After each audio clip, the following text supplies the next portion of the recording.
আমার কিস করতে লজ্জা করে, তুমি করো। সোনা একটু তুমিও করো। না সোনা, আমি পারবো না। সোনা আমিও তোমাকে আদর করে পাগল হয়ে যাচ্ছি। কথাটা বলে নীলাকে নিজের মতো করে আদর করতে করতে ভরিয়ে দিতে থাকি আমি।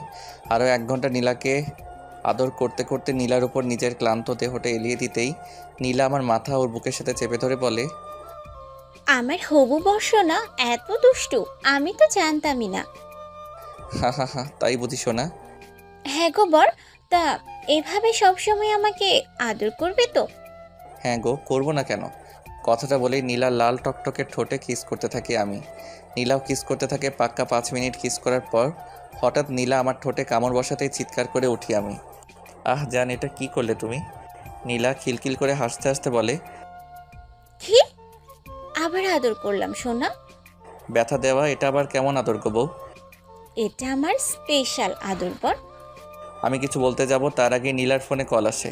নীলাও ফোনটা হাতে নিয়ে বলে ওঠে, হ্যাঁ নিশি আপু বলো। এই তুই কই রে বোন? তোকে তো আমি সারা কলেজ খুঁজছি, বাসায় যাবি না? আমি একটু ঘুরতে এসেছি আপু, তুমি চলে যাও, আমার যেতে দেরি হবে। ঠিক আছে। নীলা ফোনটা কেটে দিয়েই আমার ঠোঁটে কিস করে মুচকি এসে বলে, শুধু তোমার জন্য আপুকে আজ মিথ্যে বলতে হলো আমার। তো মিথ্যা না বলে সত্যি বলতে? কি বলতাম? কি আর বলতে আপু, তোমার বেস্টু তৌফিকের সাথে আমি রুম ডেট করছি ওর বাসায়। ছি, এটা কখনোই বলতে পারবো না, আপু অনেক মন খারাপ করবে। একদিন না একদিন তো বলতেই হবে আমি তোমায় ভালোবাসি। তখন দেখা যাবে।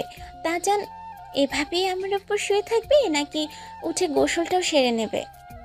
হ্যাঁ হ্যাঁ, সে না, গোসল করব, চলো যাই বাথরুমে। কথাটা বলে নীলাকে কোলে নিয়ে চলে যাই বাথরুমে। দুজনেই গোসল শেষ করে বের হতেই দেখি আমাদের দুজনের কামড়ই নষ্ট হয়ে গেছে। এই যে, কামড় দিয়ে তো সব কাপড় নষ্ট হয়ে গেছে, আমি এখন কি করব? এক কাজ করো, তোমার কাপড় আর আমার কাপড় ধুয়ে এখানে শুকাতে দাও। আমি বাড়ি যাব কি করে তবে? আরে শুকিয়ে যাবে 1 ঘন্টায়, ততক্ষণ না হয় আমার সাথে কাটাবে তুমি। নীলা আমার কথা শুনে মুচকি এসে চলে যায় বাথরুমে। আর আমি ট্রাউজার আর টি শার্ট পরে বিছানায় শুয়ে পড়তেই নিশি আমার বেস্টুর কল। হ্যালো নিশি, বলো। এই তুই জানিস নাকি রে, নিশি কাদের সাথে ঘুরতে গেছে?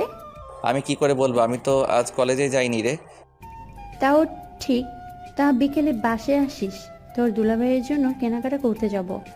বিয়ে তবে করে নিচ্ছিস নিশি? তো তোর জন্য অপেক্ষা করব নাকি লুচু? রাখ ফোন। কথাটা বলে নিশি ফোন কেটে দেয়। আর নীলা আমার কোলের ওপর হুট করে বসে আমার গলা জড়িয়ে ধরে আর বলে, আমি আছি তো সোনা তোমার জন্য। হ্যাঁ গো সোনা, আমার তো তুমি আছো। তা তোমার বোন বললো তার জামাইয়ের জন্য মার্কেট যাবে, তুমিও যাবে নাকি? অবশ্যই, তোমাকে আমি কোনো মেয়ের সাথেই একা ছাড়বো না। কোনো মেয়ে মানে নিশি তো তোমারই বোন। তাতে কি, আমার ভালোবাসার মানুষকে আমি সবসময় নিজের চোখে চোখে রাখবো, যেন হারিয়ে না যায়। নীলার কথা শুনে ওর কপালে আলতো করে চুমু দিয়ে বলি, আমাকে এত ভালোবাসে আমার পিচ্চি সোনা?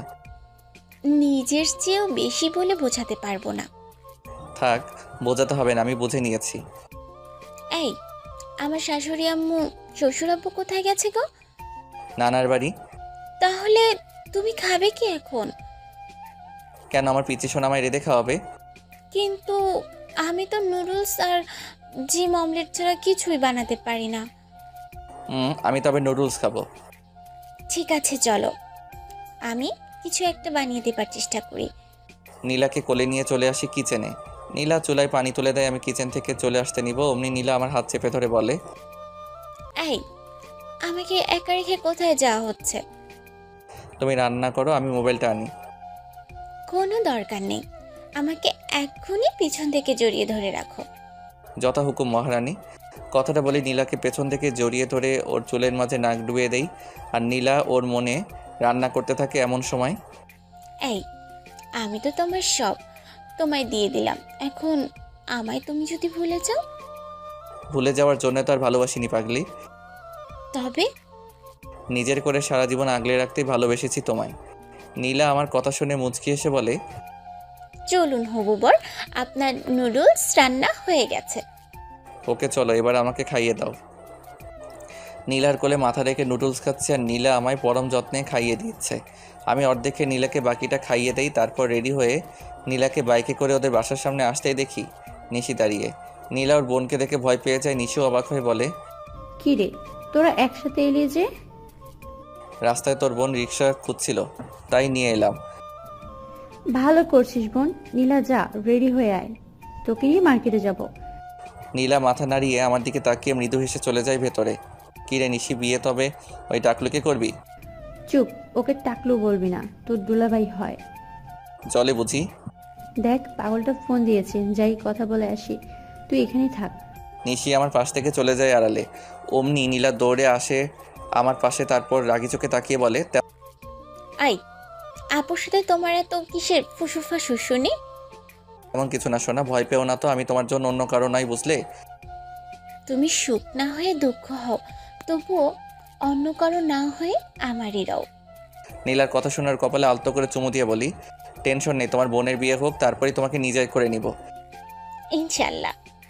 এমন সময় নিশি চলে আসার বলে, তৌফিক, তুই নীলাকে বাইকে করে নিয়ে চলে যা নিউ মার্কেটে, তোর দুলাভাই আর আমি রিক্সায় যাব। মার্কেটে আসিস কিন্তু কোথাও আবার যাস না। হারামি যা সামনে থেকে, আমার হবুবার যেখানে যাই তোর কি? নীলা আমার বাইকে উঠতে উঠতে ফিসফিস করে বলে, আমার বর আমাকেও যেখানে খুশি নিয়ে যাবে, তাই না বর? সোনা এখন চেপে ধরো, নয়তো পড়ে যাবে। নীলা আমায় জড়িয়ে ধরে, আমিও বাইক চালাতে শুরু করি। চলে আসি মার্কেটে। নিশি ওর বরকে নিয়ে আলাদা দোকানে, আর আমি নীলাকে নিয়ে আরেক দোকানে ঘুরছি। নীলার যা যা প্রয়োজন কিনে দেয়, আর নীলা আমাকেও কিনে দেয়। মার্কেট শেষে তৌফিক, নীলাকে বাসায় পৌঁছে দিস, আমি তোর দুলাভাইয়ের সাথে ওর বাসায় যাব। আগে বলতি তোর সাথে আসতাম না। রাগ করিস কেন, যা না, নীলাকে পৌঁছে দে। কি আর করার, নীলাকে নিয়ে ওদের সামনে থেকে চলে আসে আর দুজনে জোরে হেসে উঠি। বাহ, আপু দেখছি ভালোই দুষ্টুমি করে দুলা ভাইয়ের সাথে। করুক না, তাতে আমার তোমার কি, চলো বউ বাসায় রেখে আসি। না, বাসায় যাবো না, চলো আমরা ঘুরে আসি। না আজ আর না, এমনিতেই সকালে ওসব করেছি, তোমার শরীর ক্লান্ত, বাসায় গিয়ে ঘুমাবে। ঠিক আছে। কথাটা বলে নীলা মুখ ভার করে নেয়, যেটা দেখে আমি ওর কপালে চুমু দিয়ে বলি, আর তো কিছুক্ষণ, তারপর তোমাকে বউ করে নেই, তখন না হয় রাত দিন ঘুরতে নিয়ে যাব। সত্যি তো? সত্যি সত্যি সত্যি। নীলা ফিক করে হেসে দেয়। আজ নীলার বোন মানে নিশির বিয়ে। আম্মু আব্বুকে নিয়ে নীলাদের বাসায় আসতেই নীলা এসে বাবা মাকে সালাম দেয়, আমিও পরিচয় করিয়ে দিই। নিশির বিয়েটা ভালোভাবে শেষ হয়ে যায়। রাতে বাসায় আসতে আম্মু বলে, তৌফিক, তোর তো বয়স হলো, বিয়ে করবি না বাবা? তোমরা যা বলো তাই হবে। তবে এক কাজ করি, নিশির বোন নীলা আছে না, হ্যাঁ। নীলামাকে আমার আর তোর বাবার পছন্দ হয়েছে, মানে পুত্রবধূ হিসাবে বেশ পছন্দ করে ফেলেছি। তুই রাজি হলে বিয়ের প্রস্তাব পাঠাবো। পাঠিয়ে দাও, দেরি করছো কেন? আব্বু আম্মু হেসে ওঠে। এমন সময় আব্বু বলে, সন্তানের মনে কি চলছে সব বাবা মাই বোঝে, বুঝলি বাবা। তোকে আর নীলাকে একসাথে দেখেছিলাম বাইকে, তারপর খোঁজ নিয়ে জানি তোদের মাঝে খিচুড়ি পাকানো। আমি হাসি, সাথে আব্বু আম্মু হেসে ওঠে।